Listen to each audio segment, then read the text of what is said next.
Hello, I just wanted to make a quick video to those of you who were praying and really encouraging me. I wanted to fill you in some of the funny anecdotes and things that happened for the birth.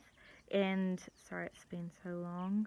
It's like probably hard to remember what birth I'm talking about, but I'm talking about the previous recent birth of Abigail Ruby.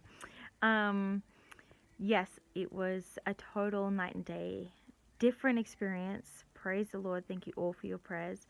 I was really nervous going in because of how terrible the first one was, and I was just not wanting any repeats and anything like that. But Skylar and I, we first went into the hospital and we checked in the night before the surgery, and because I had a scheduled C-section.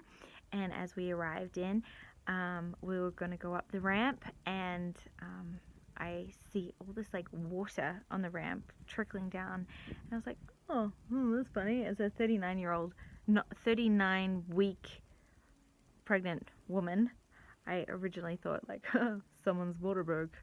And as we walk up, there's like the water gets bigger and bigger, like, and it's actually like got blood in it.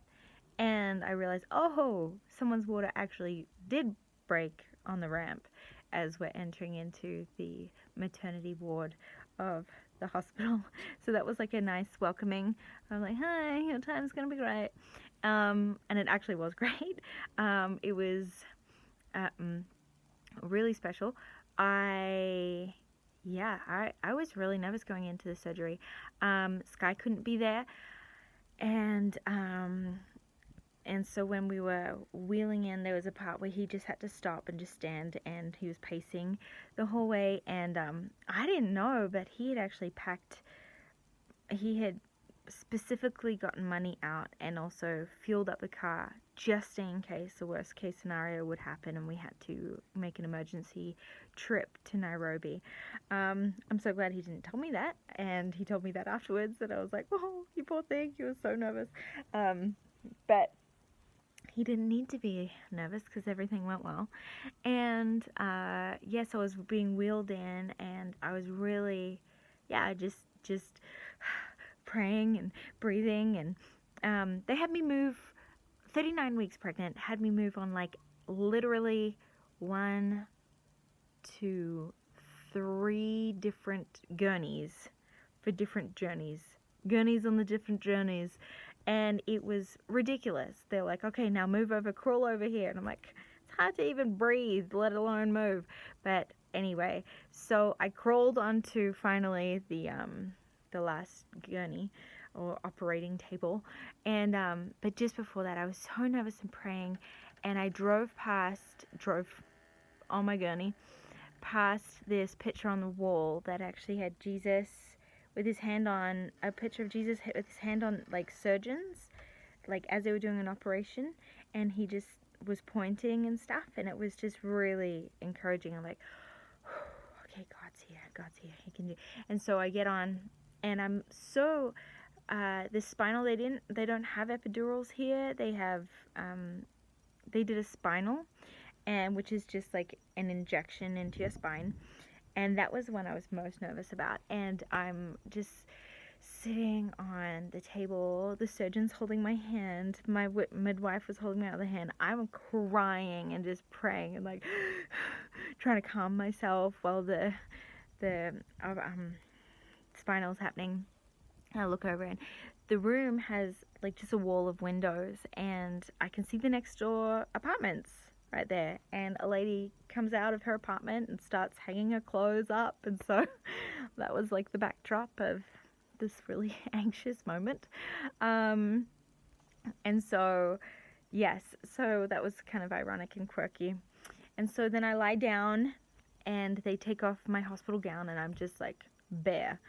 And there's about 6 different people standing around and coming in and out, and I was like, can we shut the door? And they're like, oh, yeah, we can shut the door. So they like shut the door. And then I was like, can I also have a shawl for at least my top part?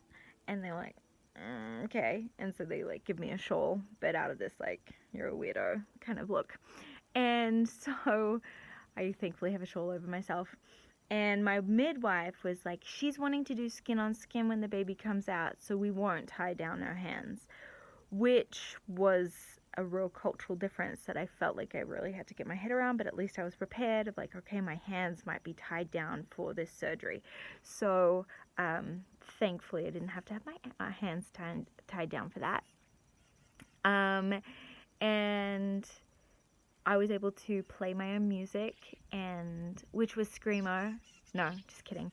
It was just calm piano music to calm myself, and so I could have my own speakers, and they were fine with that. And yeah, Ruby came out. She just hardly cried. She's just been such a peaceful, chill baby. I was able to do skin on skin on my chest, and it was really sweet. I all of a sudden felt something in my mouth. I was like, what the heck is that? And it was like her little hand that had reached up and like gotten into my mouth. I was like, whoa! So that was cute. So I had like the curtain in front of me, which I couldn't see what they were doing, thankfully. But I had a bunch of visitors from the surgery team just kind of pop their head around and be like, it's skin on skin, she's doing skin on skin. So I don't even know, this is obviously after she came out of me, but I don't even know how common skin on skin is here, but that was really cool. And because I wasn't able to have that with Zeph because I was so drugged up and vomiting and had a terrible labor just beforehand, was almost going to have a blood transfusion at that point because I had lost so much blood, and so I was just like all out of it. And this time around, obviously that wasn't the case. So and then my midwife, she was great. It's kind of funny, just the approaches of the West versus here. One thing being, I was sent a whole bunch of videos by a friend of mine on these techniques on how to breastfeed because it didn't work well for me the first time around. And so I was looking at that and figuring those out. And as I'm like lying on the table, the midwife just grabbed my boob and just shoved it right in the baby's mouth. And I was like, oh, I guess I'm breastfeeding right now. And so that just worked out well. And anyway, they wheeled me back to the room, and I was just so drugged up. And again, the midwife was just like, let's breastfeed her again. So again, she just shoved it right in the mouth, and she was like, go to sleep now. And I was like, this is weird. But I'm really tired and drugged up, so I'm gonna fall asleep. And so I just kind of fell asleep while she was holding my extremity and my baby. And I'd just like periodically kind of wake up and just be like, is this scenario actually happening? And there she was, just the midwife smiling, going, it's all working out, it's all good. Keep sleeping. And I'd be like, okay. And I just sleep. Another funny, weird thing, I had sworn my legs were just straight during the surgery. It was just, they felt so heavy. And so, when they lowered the curtain at the end, they were like, okay, we're just gonna go clean you now. So, and the guy who's saying it was like holding something on his arm, and it was something white, and I was like, what the heck is that? And I look, and I realized that was my thigh that he had like hooked under his arm. And I was just like, oh my goodness, like I feel nothing right now. So that was good. The funny contrast in terms of recovery, yeah, America. I was in the hospital for like at least 5 days, 5 nights or so, and yeah, they just kept the good drugs in the drip coming, so I really didn't feel too much after, for recovery, which was really nice. Here, they're nervous that people are going to be addicted. So by the second day, I had to really kind of be like, can I get something a little bit stronger? Because I had major surgery and this is not cutting it. I'm not addicted. That sounds really bad. But just to, they really, you have to have a good conversation with them to convince them that it's okay. I'm not going to get addicted. I just really need some relief right now. Their approach to it is like, the more you exercise, the sooner, the better, and you recover faster, which was really hard, but I feel like I've experienced the success of that. I didn't want to. They had me the same day that I came out of surgery, like that afternoon, they had me out of bed and walking. Um, yeah. In America, when I had, I'm sorry if this is TMI, trapped gas, they were like, here's some drugs. And I was like, thank you, I'll take those. And over here, I'm like, I've got trapped gas. And they're like, walk it off.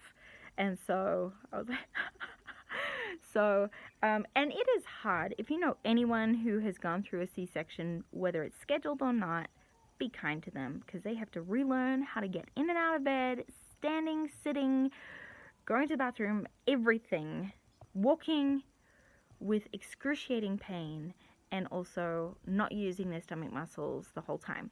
So, anyway, it has been a total joy and amazing experience. And I've really recovered a lot faster than experienced and expected. And praising the Lord, because who would have thought that here in East Africa I would have had a redemptive story? But that is totally God, isn't it? That it's like, here I was in the West and had this horrible experience, and now here I go to East Africa with a third world country, and God redeems it all. So thank you so much for your prayers, and it's been an amazing journey, and we've realized how much we didn't experience with Zeph the first time, and we're praying for redemption to continue in his story with us and with me and him, and just totally enjoying the little Abby Roo. She's so chill and amazing.